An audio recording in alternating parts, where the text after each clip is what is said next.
ग्वालियर के रामनारायण धर्मशाला में एकात्म मानव दर्शन की हीरक जयंती पर भव्य आयोजन किया गया। यह वही स्थान है जहां 11 अगस्त 1964 को पंडित दीनदयाल उपाध्याय ने एकात्म मानववाद का ड्राफ्ट प्रस्तुत किया था। समारोह में मुख्यमंत्री डॉक्टर मोहन यादव, विधानसभा अध्यक्ष नरेंद्र सिंह तोमर और राष्ट्रीय स्वयंसेवक संघ के पदाधिकारी प्रमुख रूप से उपस्थित रहे।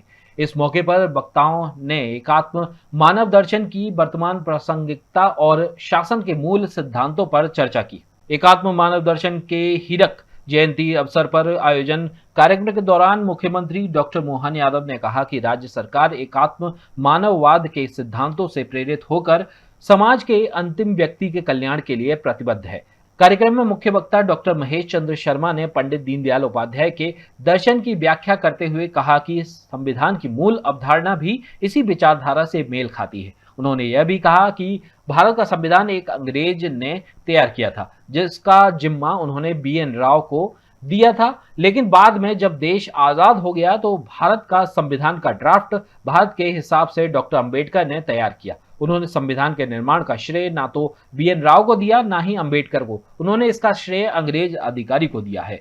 कार्यक्रम में शामिल विधानसभा के अध्यक्ष नरेंद्र सिंह तोमर ने भी एकात्म मानव दर्शन को शासन की मूल अवधारणा बताया है। पंडित दीनदयाल उपाध्याय जी का अद्भुत कार्यक्रम हुआ है।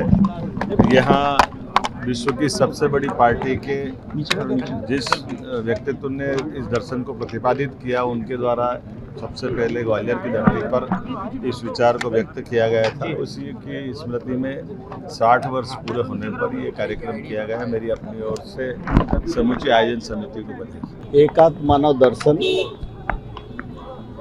पंडित दीनदयाल उपाध्याय जी ने प्रतिपादित किया, उसकी हीरक जयंती का अवसर था।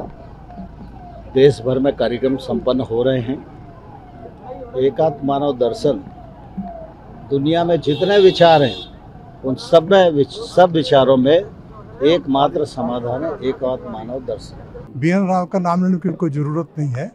लॉर्ड वेवेल थे, उन्होंने बनाई थी संविधान सभा की सलाहकार समिति और उन्होंने BN राव को काम दिया था। और जब काम दिया था तब देश आज़ाद हो जाएगा इसकी कोई कल्पना नहीं थी। अंग्रेज़ की जो संविधान की कल्पना थी वैसा उन्होंने बनाया था। ये संयोग की बात है कि इस बीच देश आज़ाद हो गया।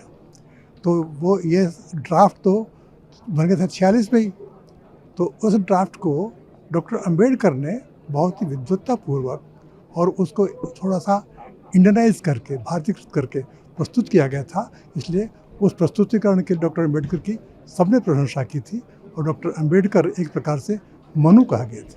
Rabindranath Tagore University, Bhopal, only private university in MP to be NIRF rank for 6 consecutive years. 600 से ज्यादा company tie-ups for placements, Center of Excellence for Research, Global Festival विश्व रंग में शामिल होने का अवसर। रविंद्रनाथ टैगोर यूनिवर्सिटी।